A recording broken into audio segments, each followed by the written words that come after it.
আছে তারা কেউ ওনার পদত্যাগ চাননি। ওনার পুলিশ কমিশনের পদত্যাগ চেয়েছেন। ওনার যারা যারা এই ব্যাপারেতে ইন্ডিক্টেড তাদের পদত্যাগ চাওয়া হয়েছে। কাজে ওনার তো পদত্যাগ চাইনি। যে পদত্যাগ চাইনি সে সম্বন্ধে মন্তব্য কেন কী করব? উনি বলছেন যে বাইরে থেকে জুনিয়র ডাক্তারদের রাজনীতিবিদরা পলিটিক্যাল টিপস দিয়েছে এবং সেই কারণে তারা আজকে লাইভ স্ট্রিমিং এর জন্য এরকম ভাবে অবাধ্য হয়ে রইল। তার সম্বন্ধে আমার কিছু জানা নেই।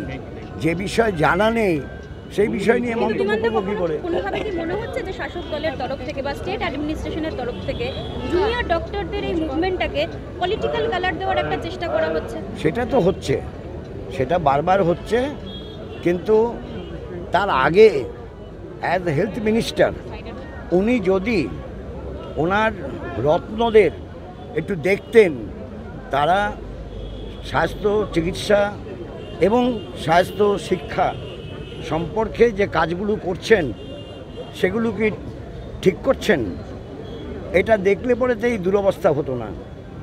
As a health minister how many times he has visited the Swasthya Bhavan? কবার গেছেন? যা কারো জানা আছে? কতবার গেছেন? উনি জেলায় জেলায় যান প্রশাসনিক সভা করতে, তো স্বাস্থ্য ভবনে প্রশাসনিক সভা করেন না কেন? স্বাস্থ্য ব্যবস্থা সম্পর্কে আলোচনা করেন না কেন? তাহলে স্বাস্থ্যমন্ত্রী আছেন কেন? যদি স্বাস্থ্যমন্ত্রী থাকবেন তাহলে তার দায়িত্ব পালন করতে হবে অ্যাজ হেলথ মিনিস্টার। কারণ স্বাস্থ্য দপ্তরটা হচ্ছে এরকম যা সারা বাংলার গ্রামগঞ্জ সহ সর্বত্র ছড়িয়ে আছে। তিনটে দপ্তরের সাংঘাতিক কাজ থাকে, তার মধ্যে 1 নম্বর স্বাস্থ্য, 2 নম্বর হচ্ছে পঞ্চায়েত, 3 নম্বর হচ্ছে শিক্ষা। কারণ শহরে তো জমির চাষের ব্যাপার নেই, ফলে কমে গেল এরিয়াটা যতগুলো শহর আছে। সেখানে উনি দায়িত্বে আছেন স্বাস্থ্য, যার স্টাফ থাকার কথা সবথেকে বেশি স্টাফের একটা অংশ। পঞ্চায়েত দপ্তরের স্টাফ আর স্বাস্থ্য দপ্তরের স্টাফের মধ্যে তেমন বিশাল ফারাক নেই, তুল্যমূল্যে বিচার করা যায়। সেখানে উনি কিছুই দেখেন না, কিন্তু পদে আসীন আছেন। আর জুনিয়র ডাক্তাররা একবারও চেয়ার চায়নি, তারা চেয়ার চায়নি, চেয়ার চেয়ে কোনো কথা বলেনি। অথচ উনি বলেছেন ওরা ওদের ন্যায় বিচার চায় না, ওরা চেয়ার চায়। ও তো বলেনি, যা বলেনি তা নিয়ে অত কথা বলার কি আছে? শেষ কোথায়, মানে সমস্যার সমাধানের পথ কি আপনার? শেষ নিশ্চয়ই আলোচনার মাধ্যমেই করতে হবে, আলোচনার মাধ্যমে করতে হবে। সেই আলোচনা করার পরিবেশটা তৈরি করতে হবে। তো বলে দিলেন যে সাবজুডিস চলছে, আর সুপ্রিম কোর্ট ভার্ডিক্ট দিয়ে দিয়েছে। ওটা কি ভার্ডিক্ট? ওটা অবজারভেশন, পর্যবেক্ষণ। আর ভার্ডিক্ট মানে রায়, দুটো এক নয়। হ্যাঁ, অদ্ভুত অদ্ভুত কথা শুনতে পাচ্ছি।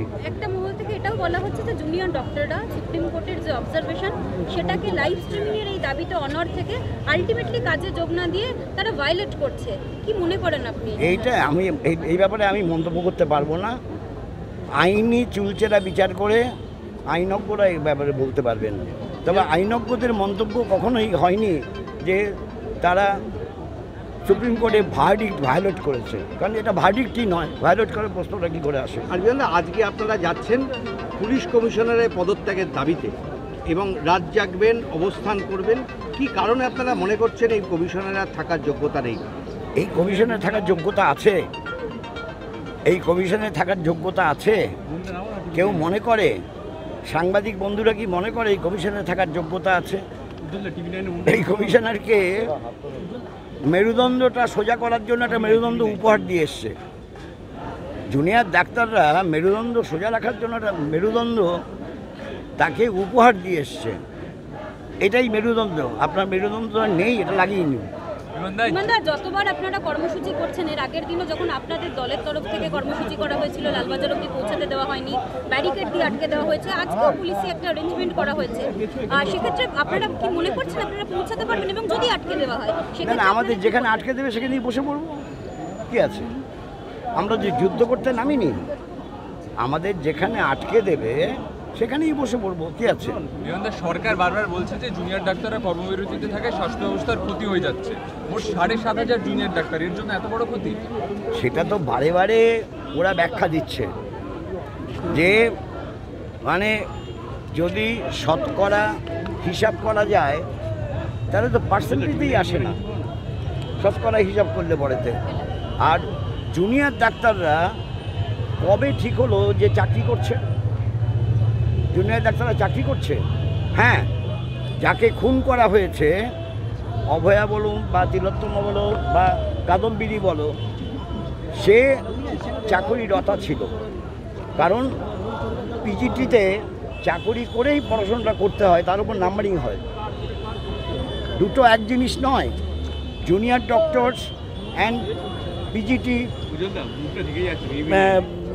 চিকিৎসক আর নট সেম। গুলিয়ে দেওয়ার চেষ্টা হচ্ছে। এই গুলিয়ে দিয়ে আমার মনে হয় না জুনিয়র ডাক্তারদের যে আন্দোলন, সুস্থ পরিবেশের জন্য, তাদের সুরক্ষার জন্য, তাদের নিরাপদে কাজ করার সুবিধে করে দেওয়ার জন্য তাকে খাটো করা যাবে না। সেই দায় দায়িত্ব সরকারের যা যা আছে সরকার পালন করে তারপর বড় মুখে কথা বলতে পারে। সরকারের মুখে এখন কাল